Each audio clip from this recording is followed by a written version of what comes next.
With Worlds wrapped and a week without tour stops, Jefferson and Swiss hit top courses throughout the entire Northeast.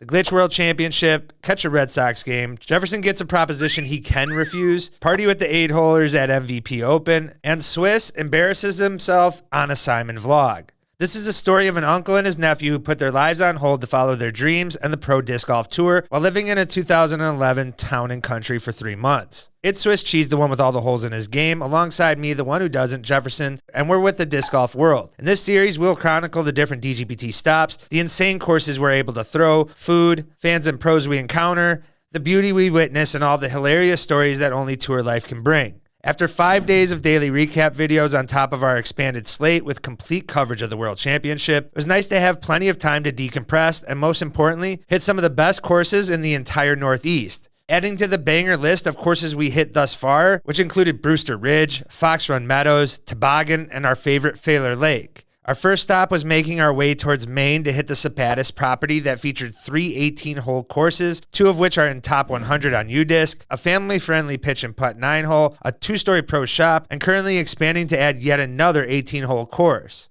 Driving up to this massive complex set in rural Maine is an opportunity too few disc golfers experience. And as jam-packed as this property sounds, overcrowding and space were never issues for us. The property centers around a large parking lot and a pro shop with the course splitting into different directions. The shop featured the lowest priced discs I've ever personally witnessed. I'm talking back in the day gas station disc prices, or for those new to the sport, mid-teens per low. Chatted up the shop employee, brought a day pass, and headed to the Eagles course that he recommended, only to follow that up by toss and hawk. The entire property doesn't have drastic elevation changes that we've been accustomed to. Instead, rolls smoothly along like a Luke Combs cover of Fast Car. It ebbs and flows with beautiful creeks carving throughout the property. Provides the variety that disc golfers look for with wooded holes, more open field shots, water carries that include some of the best holes of the 3, excellent shot shaping, and hole design. The best part about Maine disc golf is the warm and fuzzies it gives you.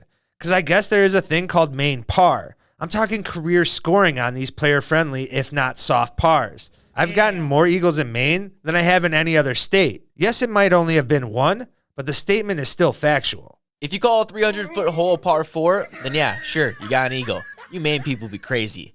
Nice birdie though, Swiss. The Eagle course was the longest on the property and was the most open of the 3 courses. Rated the highest on UDisc, but we both enjoyed the more wooded hawk course. Sabattus might not be a bucket list stop for many, but certainly deserves to be considered a destination property. It's clean, picturesque, securely maintained, and the owner is obviously putting money back into the property. Dirty, hungry, tired of cheap eats, and ready to sample some of the best of Maine's cuisine while driving through Portland, Maine, we spent way too much money on brown butter lobster rolls and raw oysters at the award-winning Event Tide Oyster Company, which was one of the most comical, but also one of the most life-affirming moments for me. Grabbing that order during the dinner rush, passing all the suits, trying to impress whoever was looking, while I looked like an even dirtier version of the dude with the open road ahead of me, I never felt more free. And everything was delicious, by the way.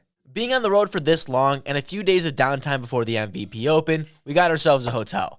In all honesty, I was just hoping to find a place where Swiss could cut my hair. On the road, you gotta save money when you can, and this rough mullet had no standards. The perk of getting to Massachusetts too early was getting to compete in the Glitch World Championships. Didn't do so hot, but how many other people can say they played Maple Hill blind with just a glitch? After hearing Swiss hype up this course for the past 3 years, I finally got a chance to play it for myself, with my own bag this time on the next day. It was pretty cool to play, I will admit, and we did it while pros were practicing. And for those wondering, I made it over the pond, got the birdie on hole 8, and yes, Swiss did lose the disc he just bought earlier in the day playing hole 14. Won't let that one slide. The better part of the day, though, was playing a hole against Bonanza for $20. Tell your boy Ben Kenny's to drop the video for proof. We went back to the parking lot, waited out the rain, and got Twig recorded.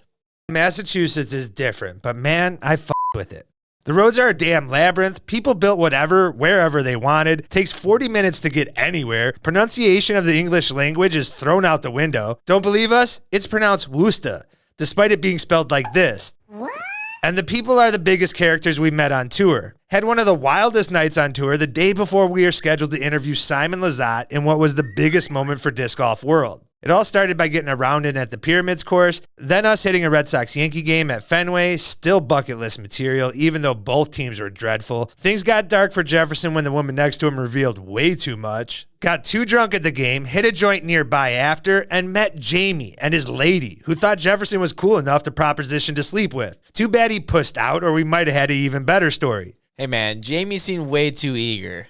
Glassy-eyed, we got to the car and realized we locked the fucking keys in. Paid way too much for a locksmith, but we did make it back to Cracker Barrel for the night, only for me to have the worst case of the runs on tour. Fuck a walk of shame. Try walking into a 24-hour gas station after 2 in the morning with no customers, having to walk past the same damn cashier on your way to completely destroy their toilet, not make a single purchase, and walk out. Now repeat that 3 more times. Fucking tour life. And Jeff, if you are listening, I sincerely apologize.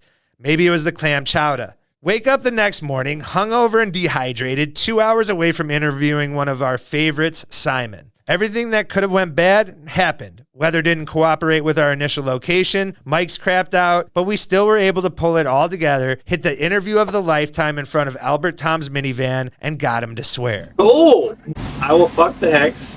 Simon was one of the most stand-up guys, admitted fan, and we had a solid conversation on our plans as a channel. As awesome as interviewing Simon as it was, my favorite part of MVP was hanging out at the infamous Hole 8 with the rest of the 8 holes. Imagine a party with some of your closest disc golf friends while watching pros throw one of the most iconic holes in disc golf.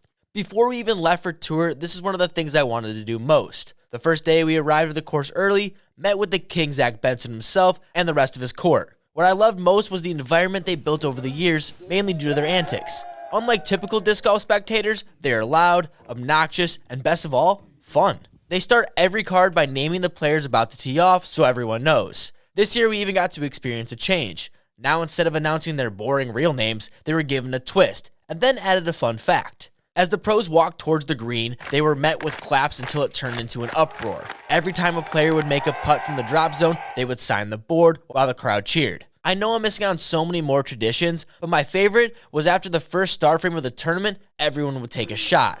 That's the disgenerate in me talking. And it took until the last day due to those dangerous winds. 7:30 in the morning. Figured if we're going to do the 8-hole experience, we're going to do it right and be here since as early as we can get. So making our way there. Met some homies, got them dripped out, and even got to witness an ace. Only made us wait until the chase card on the final day to do that. Also, the second Andrew Marweed ace I saw in person this season. Weird. For all you out there who've experienced Hot Dog Annie, I just gotta say it's mid. Doesn't touch a Chicago dog. This was also the moment we realized how good of a thing learning to eat on the road was. But what hit the hardest was the view from the parking lot, sitting on the back of the minivan, editing the latest video, staring at the sunset. MVP Open proved to be one of the best stops on tour. Easily top 5 I've ever been. The atmosphere is one of the best, food options are great and in multiple locations, a fly mart that feels organic, and it's Maple Hill. I was able to capture some of the best shots that I've ever had on the entire tour, including that Marweed ace Jay was talking about, and got to witness history in Matty O's absolute insane finish. I was on 18 to not only watch him putt out, but oversaw all the Casey White hijinks celebration. Being able to say I was right there when Matty O won his first, with all the confetti flying and tears coming down cheeks, forever will be etched in my mind. And being there for the pond dive with Haley was icing on the cake. I don't want to sound like an infomercial, but wait, there's more. And it might be even worse than the already hit gas station diarrhea. On our final day and round at Maple Hill, staring down hole 1, the feeble thrower I am, with a burner disc in hand that I just purchased, mid-talking shit to Jefferson, who walks up right behind us with a camera in hand, but the legend Simon.